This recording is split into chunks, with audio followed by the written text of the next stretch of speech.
ಸಮಸ್ತ ಕೇವಲಿಗಳಿಗೆ ಜಯವಾಗಲಿ. ಸಮಸ್ತ ಗುರುಗಳಿಗೆ ಜಯವಾಗಲಿ. ಅವಿವೇಕಿ ಸೊಸೆಯ ಬಗ್ಗೆ ಹೇಳಲಾಗುತ್ತದೆ. ಒಂದು ಊರಿನಲ್ಲಿ ಒಬ್ಬ ವ್ಯಕ್ತಿಗೆ ಮದುವೆ ಆಯಿತು. ಹೊಸ ಸೊಸೆ ಮನೆಗೆ ಬಂದಳು. ಮರುದಿನ ಕಸ ಗುಡಿಸಿ ಎಲ್ಲ ಆಯಿತು. ಆವಾಗ ಅವರ ಮನೆ ಇತ್ತು 5 ಮಹಡಿ ಎತ್ತರದಲ್ಲಿ ಎತ್ತರ ಇತ್ತು. 5ನೇ ಮಹಡಿಯ ಮೇಲೆ ಅವರಿದ್ರು.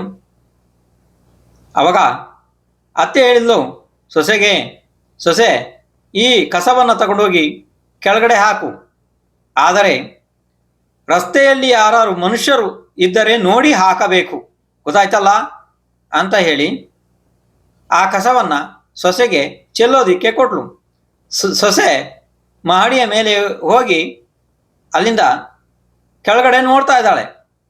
ರಸ್ತೆಯಲ್ಲಿ ಯಾರೂ ಬರುತ್ತಿಲ್ಲ.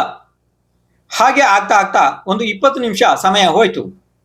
ಕೆಳಗಡೆ ಅತ್ತೆ ವಿಚಾರ ಮಾಡಿದ್ಲು, ಮೇಲೆ ಹೋದ ಸೊಸೆ ಇನ್ನೂ ಬಂದಿಲ್ಲ, ಯಾಕೆ, ಏನು ಮಾಡುತ್ತಿರಬಹುದು ನೋಡೋಣ ಅಂತ ಹೇಳಿ ಅತ್ತೆ ಸ್ವಯಂ ಮಾಡಿ ಮೇಲೆ ಹತ್ತಿ ಹೋದ್ಲು. ಆವಾಗ ಸೊಸೆ ಕೈಯಲ್ಲಿ ಕಸವನ್ನು ಹಿಡಿದುಕೊಂಡು ಕಾಯುತ್ತಾ ಇದ್ದಾಳೆ. ಅತ್ತೆ ಕೇಳಿದ್ಲು, ಯಾಕೆ, ಏನಾಯ್ತು, ಕಸ ಇನ್ನು ಕೈಯಲ್ಲಿದೆ, ಕೆಳಗಡೆ ಯಾಕೆ ಹಾಕಿಲ್ಲ? ಅದಕ್ಕೆ ಸೊಸೆ ಹೇಳಿದ್ಲು, ನೀವೇ ಹೇಳಿದ್ರಲ್ಲ ಯಾರು ಮನುಷ್ಯರನ್ನು ನೋಡಿ ಕಸ ಹಾಕು ಅಂತ ಹೇಳಿ, ಇನ್ನೂ ಯಾರು ಮನುಷ್ಯರು ರಸ್ತೆಯಲ್ಲಿ ಬಂದಿಲ್ಲ ಅಂತ ಸೊಸೆ ಹೇಳಿದ್ಲು. ನೋಡಿ, ಒಂದೊಂದ್ಸಲ ಏನಾಗ್ತದೆ ಅಂದರೆ ಗುರುಗಳು ಹೇಳುವಂತಹ ಶಬ್ದಾರ್ಥ ಬೇರೆ ಆಗ್ತದೆ, ಭಾವಾರ್ಥ ಬೇರೆ ಆಗ್ತದೆ.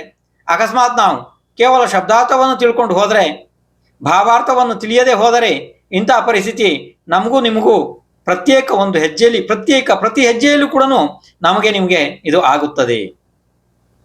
ಭಾವಾರ್ಥದ ಕಡೆಗೆ ವಿಶೇಷವಾಗಿ ಗಮನ ಕೊಡಬೇಕಾದ ಅವಶ್ಯಕತೆ ಇದೆ.